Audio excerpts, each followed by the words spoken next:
ٹھیک ہو گیا رانا صاحب. ویسے میرا خیال ہے کہ سارا دن سے یہی بات چل رہی ہے کہ آپ کو سبق سیکھنا چاہیے, کہیں ایسا نہ ہو کہ آپ کو ہیلی کاپٹر پہ بھاگنا پڑے, اور کہاں بھاگیں گے, ظاہر ہے دائیں بائیں تو دشمن ملک ہیں, کہاں لینڈ کریں گے.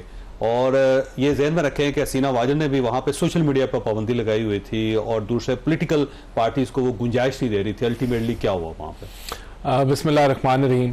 دیکھیں, سب سے پہلے تو حسینہ واجد کو 15 سال لگاتار اقتدار میں ہو گئے تھے, اور وہ بالکل ڈکٹیٹوریل رجیم بن چکی تھی, جس کے اندر بالکل جس طرح آپ نے کہا کہ سوشل میڈیا اور باقی چیزوں کی سپیس جو ہے وہ رد کی جا رہی تھی.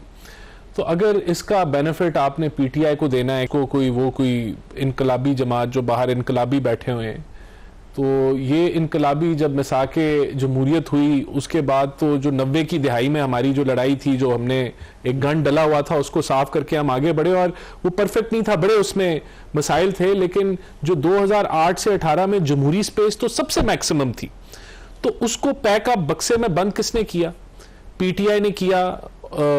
اسٹیبلشمنٹ اور جوڈیشری کے کاندھوں میں آ کے یہ جو جمہوریت کے علم بردار بنے ہوئے ہیں, یہ نافذ کیے گئے اس ملک کے اندر جعلی مینڈیٹ کے ساتھ. اور جب یہ اقتدار میں آ گئے تو کون سی ان کی جمہوری اقدامات تھے جس کے اندر ہیروئن کے جعلی کیسز اپوزیشن پہ بنائے گئے, اور ان کے اپنے جو صدر ہیں وہ کہتے تھے نیپی ان کی چینج ہوتے رہے, اور یہاں تک کہ کولیشن پارٹنرز کو یہ منہ نہیں لگاتے تھے, ان کو بھی یہ مینج کرتے تھے ٹیلی فون کالز کے ذریعے اور مختلف چیزوں کے ذریعے, اور خود ڈکٹیٹر بن چکے تھے, ایک فاسسٹ ڈکٹیٹر بن چکے تھے خان صاحب. تو جب ان کو آئینی طریقے سے, پہلی دفعہ حکومت کو آئینی طریقے سے جب باہر نکالا گیا, تو انہوں نے جو ہے وہ معیشت کا ایسا پٹھا بٹھایا کہ آئی ایم ایف جس کی سخت ضرورت تھی اس کے معاہدے کو ڈسٹ بن میں پھاڑ کے یہ چلے گئے, اور جو سارا گن تھا معاشی وہ ہم نے صاف کیا, اس کو صاف بھی کیا. لیکن اب دیکھیں 2018 میں جو کچھ ہوا تھا نا, آج 2024 میں دیکھیں نا, وہ ایسا لگتا ہے کہ اب پاکستان مسلم لیگ ڈھونڈ کر رہے. نہیں دیکھیں, بات یہ ہے کہ اگر آپ نے 9 مئی کا واقعہ کیا اور آپ نے کوشش کی کہ عوام کا جمع غفیر آئے اور ریولوشن آ جائے, اور نکلے چند ہزار لوگ, اور ان 1000 لوگوں کو آپ نے اشتعال ڈلوا کے 10 فوجی تنصیبات کے اوپر حملہ کرایا, تو آپ کا تو جو آپ انقلاب لا رہے تھے اسی دن ہی فیل ہو گیا تھا. اور پھر آپ نے میر جعفر میر صادق کے جو نعرے, جو نفرت کی, دیکھیں پروپیگنڈا کی سیاست کی نا. 8 فروری کو ان کو ووٹس نہ پڑتا سر, ایک حقیقت تو یہ بھی ہے. ویسے نہیں دیکھیں, 8 فروری کو ان کو ووٹ کتنا پڑا, جو باقی جو جماعتیں ہیں جو ان کے مخالف تھیں ان کو 2/3 پڑا اور ان کو 1/3 پڑا. یہی ہے نا جو ڈیٹا تو یہی کہتا ہے. اور پہلی پارٹی اور دوسری سائڈ پہ ساری پارٹی. ہاں نہیں بالکل, تو لیکن بات تو اسی سے ہی ہوگا نا کہ ان کا, اگر ان کا موقف ٹھیک تھا. آپ اپنی طرف سے سب کے اکٹھے کر کے کاؤنٹ کر رہے ہیں, ان کے اکیلوں کو تسلیم نہیں کر رہے. نہیں بالکل, انہوں نے ووٹ لیے, بالکل کیے, کیونکہ ان کی ماشاءاللہ بڑی اچھی پروپیگنڈا والی سیاست ہے جو حقائق پہ مبنی نہیں ہے. آپ اچھا پروپیگنڈا کر لیتے. نہیں دیکھیں, آج یہ جو اصل جو سوال ہے وہ یہی ہے کہ جو مس انفارمیشن کی جنگ ہے, کیا وہ ملک کے مفاد میں ہے؟ اب مثال کے طور پہ یہ مس انفارمیشن کر کے ہمیں گرا دیتے ہیں, اور یہ پروپیگنڈا اپنا کرتے ہیں, ہمیں گرا دیتے ہیں, اور اگلے دن جو ہے وہ ڈالر جو ہے وہ 500 کو چھوتا ہے, اور جو یونٹوں پہ ہم رو رہے ہیں کہ وہ 70 یا 50 روپے کا بڑا مہنگا ہے, وہ 125 پہ چلا جائے گا, تو ان کے ہاتھ میں کیا آئے گا؟ بات یہ کہ ملک کے مفاد کی اگر بات کریں تو ان کی پروپیگنڈا کہاں تک لے کے چلا جائے گا, ان کو کہیں بھی نہیں جائے گا نا. تو یہاں تو جو اصل جو مدعا ہے وہ تو یہ کہ جوڑنے کی سیاست کریں, توڑنے کی سیاست. پہلی بہت چیزیں ہیں جو توڑ رہی ہیں اس ملک کو, تو اگر آپ نے اس کے اندر آپ نے اپنا حصہ ڈالنا ہے تو فی سبیل اللہ. جوڑنے والی سیاست پہ آئیں گے, کیونکہ اس سے اگلا سوال وہی ہے. علی صاحب یہ فرمائیے گا ویسے کہ کہتے ہیں کہ جو کچھ بنگلہ دیش میں ہوا نا, ہمیں اس سے سبق سیکھنا چاہیے, اور دونوں پارٹیز ایک دوسرے کو کہہ رہی ہیں کہ آپ سیکھیں, وہ کہہ رہے ہیں آپ سیکھیں. کس کو سیکھنا چاہیے؟ نہیں, بڑا سوال کیا, اور میں مختصر جواب پہلے دیتا ہوں پھر ایکسپلین کروں گا. میرے خیال میں دونوں کو سیکھنا چاہیے, اور ایک پولیٹیکل سائنس اور تاریخ کے طالب علم کی حیثیت میں ہماری بنیادی جو اسپرٹ ہے وہ یہی ہے. اور سقراط نے جس طرح کہا ہے کہ میں دوسروں کی غلطیوں سے سیکھتا ہوں کہ وہ کون سی غلطیاں جو نہیں دہرانی چاہیے. تو آبجیکٹیولی بھی اگر دیکھا جائے تو دیکھیں جو بنگلہ دیش کی اس وقت صورتحال ہے اس کے 5-6 فیکٹرز کوئکلی آئیڈینٹیفائی کر لیتے ہیں. پہلی بات آپ دیکھیں کہ حسینہ واجد ان کے ملک کی بانی کی بیٹی ہیں, اور 2 بیٹیاں بچی تھیں ان کی, باقی سارے. اور آپ اگر ٹائمز کی موسٹ انفلوئنشل خواتین کی ہسٹری دیکھیں تو ان 100 میں ان کا شمار ہوتا ہے. 20 سال انہوں نے حکومت کی ہے, 16 سال مسلسل کی ہے, ٹھیک ہے. تو یہ ان کا جو ملک سے فرار ہے یہ ایک ان کی تاریخی طور پہ ان کی سیاست کے لیے ایک بہت بڑا واٹر شیڈ ایونٹ ہے.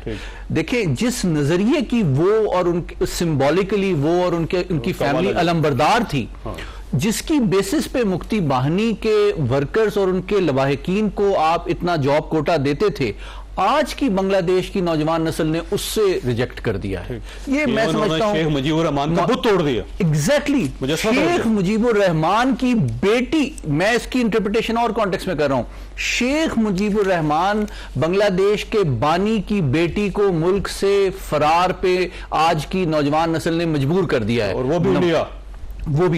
نمبر 2, آج کی بنگلہ دیش کی نوجوان نسل نے جو بھارت نواز پالیسیز ہیں ان کو بھی ریجیکٹ کیا ہے. اور میں ایسے بہت سے بنگلہ دیشی دوست ہیں میرے جو یہ سمجھتے ہیں کہ آزادی کے بعد وہ بھارت کے تسلط میں چلے گئے اور ان کو وہ تشخص اور آزادی جس کے وہ خواہاں تھے وہ حاصل نہیں ہوئی. یہ دوسری بات ہے.